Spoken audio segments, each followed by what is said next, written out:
ଲୁକ 12 ପର୍ବ। ଏଥିମଧ୍ୟରେ ଅସଂଖ୍ୟ ଲୋକ ଏକତ୍ର ହୋଇ ପରସ୍ପର ଉପରେ ମାଡ଼ି ପଡୁଥିଲେ। ସେତେବେଳେ ସେ ପ୍ରଥମେ ଆପଣା ଶିଷ୍ୟମାନଙ୍କୁ କହିବାକୁ ଲାଗିଲେ, ଫାରୁସୀମାନଙ୍କ ଖମିର ସ୍ୱରୂପ କପଟତା ବିଷୟରେ ସାବଧାନ ହୋଇଥାଅ। କିନ୍ତୁ ଯାହା ପ୍ରକାଶିତ ନ ହେବ ଏପରି ଆଚ୍ଛାଦିତ କିଛି ନାହିଁ, ଆଉ ଯାହା ଜଣା ନ ଯିବ ଏପରି ଗୁପ୍ତ କିଛି ନାହିଁ। ଅତଏବ ତୁମେମାନେ ଯାହା ଯାହା ଅନ୍ଧକାରରେ କହିଅଛ ସେସବୁ ଆଲୋକରେ ଶୁଣାଯିବ, ପୁଣି ଯାହା ଗୁପ୍ତ କୋଠରୀରେ ଗୋପନରେ କହିଅଛ ତାହା ଘର ଛାତ ଉପରେ ଘୋଷଣା କରାଯିବ। କିନ୍ତୁ ମୋର ବନ୍ଧୁ ଯେ ତୁମେମାନେ, ତୁମମାନଙ୍କୁ ମୁଁ କହୁଅଛି, ଯେଉଁମାନେ ଶରୀରକୁ ବଧ କରନ୍ତି ମାତ୍ର ତାହାପରେ ଆଉ କିଛି କରିପାରନ୍ତି ନାହିଁ, ସେମାନଙ୍କୁ ଭୟ କର ନାହିଁ। କିନ୍ତୁ କାହାକୁ ଭୟ କରିବ ତାହା ମୁଁ ତୁମମାନଙ୍କୁ ଜଣାଇବି। ବଧ କଲାଉତରେ ନରକରେ ନିକ୍ଷେପ କରିବା ନିମନ୍ତେ ଯାହାଙ୍କର ଅଧିକାର ଅଛି ତାହାଙ୍କୁ ଭୟ କର। ହଁ, ମୁଁ ତୁମମାନଙ୍କୁ ସତ୍ୟ କହୁଅଛି, ତାହାଙ୍କୁ ଭୟ କର। 5ଟି ଘରଚଟିଆ କଣ ଯୋଡ଼ିଏ ପଇସାରେ ବିକା ଯାଆନ୍ତି ନାହିଁ? ଆଉ ସେମାନଙ୍କ ମଧ୍ୟରୁ ଗୋଟିଏ ହେଲେ ଈଶ୍ୱରଙ୍କ ଛାମୁରେ ବିସ୍ତୃତ ନୁହେଁ। କିନ୍ତୁ ତୁମେମାନଙ୍କର ମସ୍ତକ ସମସ୍ତ କେଶ ହିଁ ଗଣା ଯାଇଅଛି। ଭୟ କର ନାହିଁ, ତୁମେମାନେ ଅନେକ ଘରଚଟିଆଠାରୁ ଶ୍ରେଷ୍ଠ। ଆଉ ମୁଁ ତୁମମାନଙ୍କୁ କହୁଅଛି, ଯେ କେହି ଲୋକଙ୍କ ସାକ୍ଷାତରେ ମୋତେ ସ୍ୱୀକାର କରିବ, ମନୁଷ୍ୟ ପୁତ୍ର ମଧ୍ୟ ଈଶ୍ୱରଙ୍କ ଦୂତମାନଙ୍କ ସାକ୍ଷାତରେ ତାହାକୁ ସ୍ୱୀକାର କରିବେ। କିନ୍ତୁ ଯେ ଲୋକଙ୍କ ସାକ୍ଷାତରେ ମୋତେ ଅସ୍ୱୀକାର କରିବ, ସେ ଈଶ୍ୱରଙ୍କ ଦୂତମାନଙ୍କ ସାକ୍ଷାତରେ ଅସ୍ୱୀକାର କରାଯିବ। ଆଉ ଯେ କେହି ମନୁଷ୍ୟ ପୁତ୍ରଙ୍କ ବିରୁଦ୍ଧରେ କଥା କହିବ ତାହାକୁ କ୍ଷମା ଦିଆଯିବ, ମାତ୍ର ଯେ ପବିତ୍ରାତ୍ମାଙ୍କ ବିରୁଦ୍ଧରେ ନିନ୍ଦା କଥା କହିବ ତାହାକୁ କ୍ଷମା ଦିଆଯିବ ନାହିଁ। ଆଉ ଯେତେବେଳେ ସେମାନେ ତୁମମାନଙ୍କୁ ସମାଜ ଗୃହ, କର୍ତ୍ତୃପକ୍ଷ ଓ କ୍ଷମତାପ୍ରାପ୍ତ ବ୍ୟକ୍ତିମାନଙ୍କ ନିକଟକୁ ଘେନିଯିବେ, ସେତେବେଳେ ତୁମେମାନେ ଆପଣା ସପକ୍ଷରେ କିପରି ବା କି କଥା ଉତ୍ତର ଦେବ କିମ୍ବା କଣ କହିବ ସେ ବିଷୟରେ ଚିନ୍ତିତ ହୁଅ ନାହିଁ। କାରଣ କଣ କହିବାକୁ ହେବ ତାହା ପବିତ୍ର ଆତ୍ମା ସେହି ଦଣ୍ଡରେ ତୁମମାନଙ୍କୁ ଶିଖାଇବେ। ଲୋକସମୂହ ମଧ୍ୟରୁ ଜଣେ ତାହାଙ୍କୁ କହିଲା, ହେ ଗୁରୁ, ମୋର ଭାଇକୁ ମୋ ସହିତ ପୈତୃକ ସମ୍ପତ୍ତିର ଭାଗ କରିଦେବା ନିମନ୍ତେ କୁହନ୍ତୁ। କିନ୍ତୁ ସେ ତାହାଙ୍କୁ କହିଲେ, ହେ ଭାଇ, କିଏ ମୋତେ ତୁମମାନଙ୍କ ଉପରେ ବିଚାରକର୍ତ୍ତା, ବିଭାଗକର୍ତ୍ତା କରି ନିଯୁକ୍ତ କଲା? ପୁଣି ସେ ସେମାନଙ୍କୁ କହିଲେ, ସାବଧାନ, ସମସ୍ତ ପ୍ରକାର ଲୋଭରୁ ଆପଣା ଆପଣାକୁ ଦୂରରେ ରଖ। କାରଣ ଜଣେ ଲୋକର ଜୀବନ ତାର ସମ୍ପତ୍ତିର ପ୍ରାଚୁର୍ଯ୍ୟ ଉପରେ ନିର୍ଭର କରେ ନାହିଁ। ଆଉ ସେ ସେମାନଙ୍କୁ ଏହି ଦୃଷ୍ଟାନ୍ତ ଦେଇ କହିଲେ, ଜଣେ ଧନୀ ଲୋକର କ୍ଷେତରେ ବହୁତ ଫସଲ ହେଲା। ସେଥିରେ ସେ ମନେ ମନେ ବିବେଚନା କରି କହିଲା, କଣ କରିବି, କାରଣ ମୋର ଫସଲ ସଂଗ୍ରହ କରି ରଖିବା ନିମନ୍ତେ ସ୍ଥାନ ନାହିଁ। ପୁଣି ସେ କହିଲା, ଏହା କରିବି, ମୋର ଅମାର ସବୁ ଭାଙ୍ଗି ବଡ଼ କରି ତୋଳିବି, ସେସବୁ ମୋର ଶସ୍ୟ ଓ ଦ୍ରବ୍ୟ ସବୁ ସଂଗ୍ରହ କରି ରଖିବି। ଆଉ ମୁଁ ମୋର ପ୍ରାଣକୁ କହିବି, ରେ ପ୍ରାଣ, ଅନେକ ବର୍ଷ ନିମନ୍ତେ ତୋର ବହୁତ ଦ୍ରବ୍ୟ ସଞ୍ଚିତ ଅଛି, ବିଶ୍ରାମ କର, ଭୋଜନ କର, ଆମୋଦ କର। କିନ୍ତୁ ଈଶ୍ୱର ତାହାକୁ କହିଲେ, ରେ ନିର୍ବୋଧ, ଆଜି ରାତିରେ ତୋର ପ୍ରାଣ ତୋଠାରୁ ନିଆଯିବ। ସେଥିରେ ତୁ ଯାହା ଯାହା ଆୟୋଜନ କରିଅଛୁ ସେସବୁ କାହାର ହେବ? ଯେ ଆପଣା ନିମନ୍ତେ ଧନ ସଞ୍ଚୟ କରେ କିନ୍ତୁ ଈଶ୍ୱରଙ୍କ ବିଷୟରେ ଧନୀ ନୁହେଁ, ତାହା ପ୍ରତି ଏହିପରି ଘଟେ। ସେ ଆପଣା ଶିଷ୍ୟମାନଙ୍କୁ କହିଲେ, ଏ ନିମନ୍ତେ ମୁଁ ତୁମମାନଙ୍କୁ କହୁଅଛି, କଣ ଖାଇବ ଏପରି ଭାଳି ତୁମମାନଙ୍କ ଜୀବନ ନିମନ୍ତେ, କିମ୍ବା କଣ ପିନ୍ଧିବ ଏପରି ଭାଳି ତୁମମାନଙ୍କ ଶରୀର ନିମନ୍ତେ ମଧ୍ୟ ଚିନ୍ତା କର ନାହିଁ। କାରଣ ଭକ୍ଷ୍ୟ ଆପଣା ଜୀବନ ଓ ବସ୍ତ୍ର ଅପେକ୍ଷା ଶରୀର ଶ୍ରେଷ୍ଠ। କୁଆମାନଙ୍କ ବିଷୟ ଭାବି ଦେଖ, ସେମାନେ ବୁଣନ୍ତି ନାହିଁ କି କାଟନ୍ତି ନାହିଁ, ପୁଣି ସେମାନଙ୍କର ଗୋଲାଘର ବା ଅମାର ନାହିଁ, ଆଉ ଈଶ୍ୱର ସେମାନଙ୍କୁ ଆହାର ଦିଅନ୍ତି। ତୁମେମାନେ ପକ୍ଷୀମାନଙ୍କ ଅପେକ୍ଷା କେତେ ଅଧିକ ଶ୍ରେଷ୍ଠ। ପୁଣି ତୁମମାନଙ୍କ ମଧ୍ୟରେ କିଏ ଚିନ୍ତା କରି ଆପଣା ଆୟୁ ହାତେ ଦୀର୍ଘ କରିପାରେ?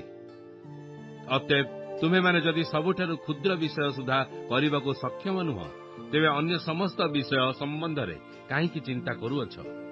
ପୁଷ୍ପଗୁଡ଼ିକ ବିଷୟ ଭାବି ଦେଖ, ସେଗୁଡ଼ିକ କିପରି ସୂତା କାଟନ୍ତି ନାହିଁ କି ବୁଣନ୍ତି ନାହିଁ, ତଥାପି ମୁଁ ତୁମମାନଙ୍କୁ କହୁଅଛି, ସଲୋମନ ସୁଦ୍ଧା ଆପଣାର ସମସ୍ତ ଐଶ୍ୱର୍ଯ୍ୟରେ ଏଗୁଡ଼ିକ ମଧ୍ୟରୁ ଗୋଟିକ ପରି ବିଭୂଷିତ ନଥିଲେ। କିନ୍ତୁ ଯେଉଁ ଘାସ ଆଜି କ୍ଷେତରେ ଅଛି ଆଉ କାଲି ଚୁଲିରେ ପକାଯାଏ, ତାହାକୁ ଯେବେ ଈଶ୍ୱର ଏ ପ୍ରକାର ବେଶ ଦିଅନ୍ତି, ତେବେ ହେ ଅଳ୍ପ ବିଶ୍ୱାସୀମାନେ, ସେ ତୁମମାନଙ୍କୁ କେତେ ଅଧିକ ରୂପେ ନ ଦେବେ? ପୁଣି କଣ ଖାଇବ, କଣ ପିଇବ, ତାହା ତୁମେମାନେ ଖୋଜି ବୁଲ ନାହିଁ କିମ୍ବା ଚିନ୍ତିତ ହୁଅ ନାହିଁ। କାରଣ ଜଗତର ବିଜାତିମାନେ ଏସବୁ ବିଷୟ ଖୋଜି ବୁଲନ୍ତି। କିନ୍ତୁ ଏହି ସମସ୍ତ ବିଷୟ ଯେ ତୁମମାନଙ୍କର ପ୍ରୟୋଜନ, ତାହା ତୁମମାନଙ୍କର ପିତା ଜାଣନ୍ତି। ବରଂ ତୁମେମାନେ ତାହାଙ୍କ ରାଜ୍ୟ ଅନ୍ୱେଷଣ କର, ଆଉ ଏହି ସମସ୍ତ ବିଷୟ ମଧ୍ୟ ତୁମମାନଙ୍କୁ ଦିଆଯିବ। ହେ ସାନପଲ, ଭୟ କର ନାହିଁ, କାରଣ ତୁମ୍ଭମାନଙ୍କୁ ସେ ରାଜ୍ୟ ଦେବା ନିମନ୍ତେ ତୁମମାନଙ୍କର ପିତାଙ୍କର ସନ୍ତୋଷ। ତୁମମାନଙ୍କର ଯାହା ଅଛି ତାହା ବିକ୍ରୟ କରି ଦାନ କର, ଯାହା କ୍ଷୟ ପାଏ ନାହିଁ, ଏପରି ଥଳି ଆପଣା ଆପଣା ନିମନ୍ତେ ପ୍ରସ୍ତୁତ କର, ଯେଉଁଠାରେ ଚୋର ନିକଟକୁ ଆସେ ନାହିଁ କିମ୍ବା କୀଟ ନଷ୍ଟ କରେ ନାହିଁ। ଏପରି ସ୍ୱର୍ଗରେ ଅକ୍ଷୟ ଧନ ସଞ୍ଚୟ କର, କାରଣ ଯେଉଁଠାରେ ତୁମ୍ଭମାନଙ୍କର ଧନ, ସେହିଠାରେ ମଧ୍ୟ ତୁମ୍ଭମାନଙ୍କର ମନ। ତୁମମାନଙ୍କର କଟି ବନ୍ଧା ଥାଉ ଓ ପ୍ରଦୀପ ଜଳୁଥାଉ।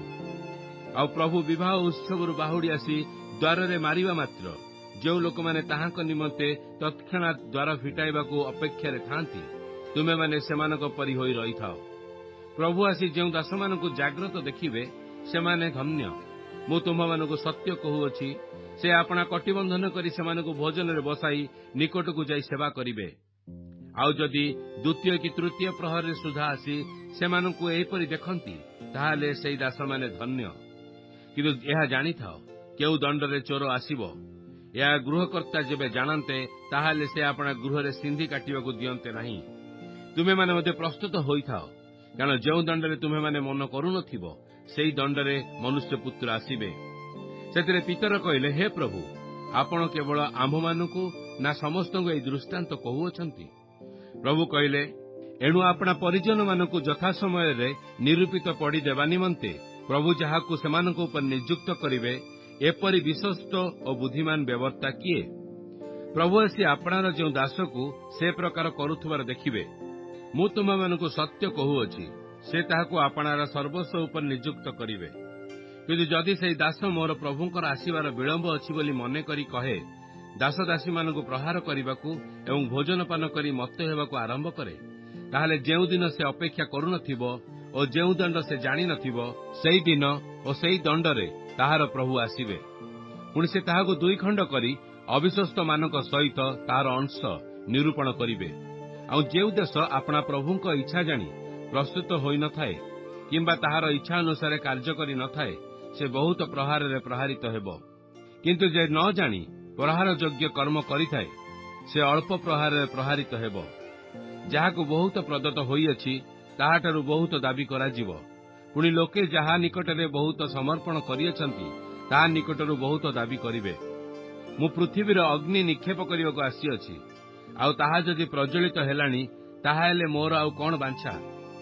ମାତ୍ର ମୋତେ ଏକ ବାପ୍ତିସ୍ମରେ ବାପ୍ତିଜିତ ହେବାକୁ ହେବ। ଆଉ ତା ସମାପ୍ତ ନ ହେବା ପର୍ଯ୍ୟନ୍ତ ମୁଁ କିପରି ନିଷ୍ପୀଡ଼ିତ ହେଉଅଛି? ମୁଁ ପୃଥିବୀରେ ଶାନ୍ତି ଦେବାକୁ ଆସିଅଛି ବୋଲି କଣ ତୁମେମାନେ ମନେ କରୁଅଛ? ମୁଁ ତୁମମାନଙ୍କୁ କହୁଅଛି, ନା, ବରଂ ଭେଦ ଜନ୍ମାଇବାକୁ ଆସିଅଛି। କାରଣ ଅଦ୍ୟାବଧି ଗୋଟିଏ ଗୃହରେ 5 ଜଣ ଥିଲେ। 2 ଜଣଙ୍କ ବିରୁଦ୍ଧରେ 3 ଜଣ ଓ 3 ଜଣଙ୍କ ବିରୁଦ୍ଧରେ 2 ଜଣ ବିଭିନ୍ନ ହେବେ।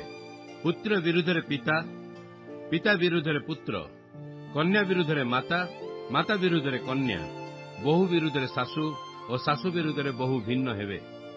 ପୁଣି ସେ ଲୋକସମୂହକୁ ମଧ୍ୟ କହିଲେ, ପଶ୍ଚିମ ଦିଗରେ ମେଘ ଉଠୁଥିବା ଦେଖିଲେ ସେହିକ୍ଷଣି ତୁମେମାନେ କୁହ, ବର୍ଷା ଆସୁଅଛି, ଆଉ ସେହିପରି ଘଟେ।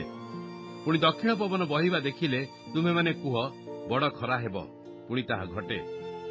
ରେ କପଟିମାନେ, ତୁମେମାନେ ପୃଥିବୀ ଓ ଆକାଶର ଲକ୍ଷଣ ସବୁ ବୁଝିପାରୁଅଛ, କିନ୍ତୁ ଏହି କାଳର ଲକ୍ଷଣ ସବୁ କିପରି ବୁଝୁନାହ? ଆଉ ନିଜେ ନିଜେ କାହିଁକି ନ୍ୟାୟ ବିଚାର କରୁନାହ? କାରଣ ତୁମର ବିବାଦୀ ସହିତ ଶାସନକର୍ତ୍ତାଙ୍କ ଛାମୁକୁ ଯାଉଥିବା ସମୟରେ ପଥ ମଧ୍ୟରେ ତାହାଠାରୁ ମୁକ୍ତ ହେବା ପାଇଁ ଯତ୍ନ କର। କାଳେ ସେ ତୁମକୁ ବିଚାରକର୍ତ୍ତାଙ୍କ ନିକଟକୁ ଟାଣି ଘେନିଯିବ।